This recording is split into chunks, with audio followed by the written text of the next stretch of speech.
Magandang araw. Ang ating text for today ay makikita sa Luke chapter 8 verse 17. Ang sabi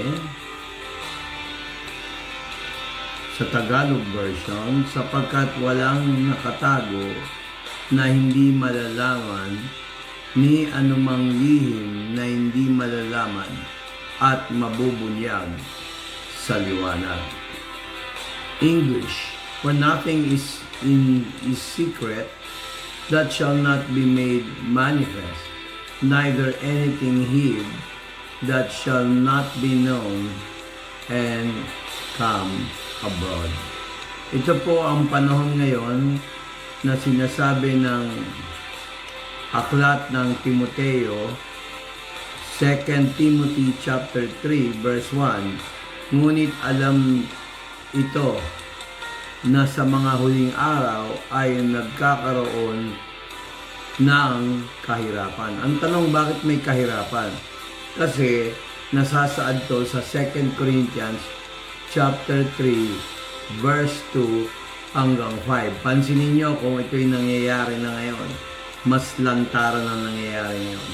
Pakinggan nyo. Sapagkat ang mga tao ay magiging makasarili, maibigin sa pera, mayabang, hambog, mga lapastangan, suwain sa magulang, walang utang na loob, at hindi banal. Verse 3, sila ay mawawalan ng likas na pag-ibig, hindi mapayapa, mga mapanira, walang pagpipigil sa sarili, marahas, hindi maibigin sa mabuti. Verse 4, sila ay magiging mga taksil, matigas ang ulo, palalo, maibigin sa kalayawan, sa halip na maibigin sa Diyos. Verse 5, magkukunwaring sila ay makadiyos, ngunit itinatanggi nila ang kapangyarihan nito. Layuan mo ang mga taong ito.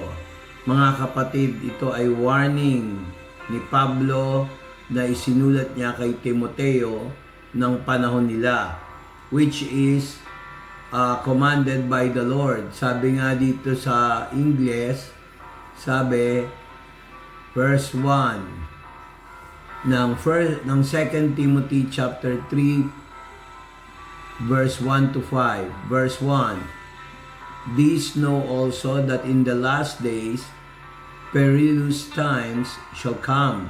Verse 2, for men shall be lovers of their own selves, covetous, boasters, proud, blasphemers, disobedient to parents, unthankful, unholy. Verse 3, without natural affection, truce breakers, false accusers, incontinent, fierce, despisers of those that are good. Verse 4, traitors,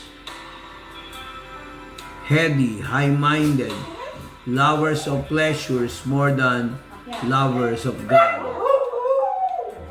Verse 5, having a form of godliness, but denying the power thereof.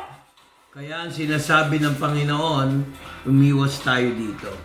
Minsan, dumarating ang oras na hindi mo talaga malayuan. Minsan, nako-confront ka. Ito ang sabi ni Jesus Christ nung panahon pa ni Jeremiah the prophet. Sabi ni Jeremiah, the Lord kay Jeremiah, Jeremiah chapter 1 verse 8, Tagalog, huwag kang matakot sa kanila, sapagkat sasamahan kita upang ililigtas ka. Ito ang pahayag ni Yahweh. Mga kapatid, manalangin tayo, humingi tayo ng habag, sasamahan tayo ng Diyos, magpakumbaba tayo. Sabi nga sa English, Jeremiah chapter 1 verse 8, be not afraid of their faces, for I am with thee to deliver thee, saith the Lord. Kaya, saith the Lord. Kaya ang sabi ng Panginoon, iwasan natin yung mga ganyan tao. Pero kung i-confront ka, huwag ka matatakot dahil tutulungan ka ni Lord God. Sabi nga niya sa Jeremiah chapter 20 verse 11, ngunit kasama ko si Yahweh tulad ng makapangyarihang mandirigma. Kaya ang mga humabol sa akin ay matitisod. Hindi nila ako matatalo. Labis silang mapapahiya dahil hindi sila magtatagumpay. Magkakaroon sila ng walang katapusang kahihiyan at hindi ito kailan man malilimutan. Mga kapatid, lahat ng umasad sa Diyos hindi napapahiya.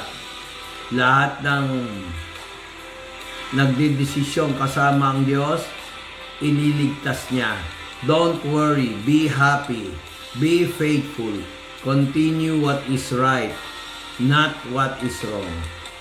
Maraming salamat. God bless lahat na nakakonect sa video na to. In Jesus Christ's name, Amen. Bye-bye!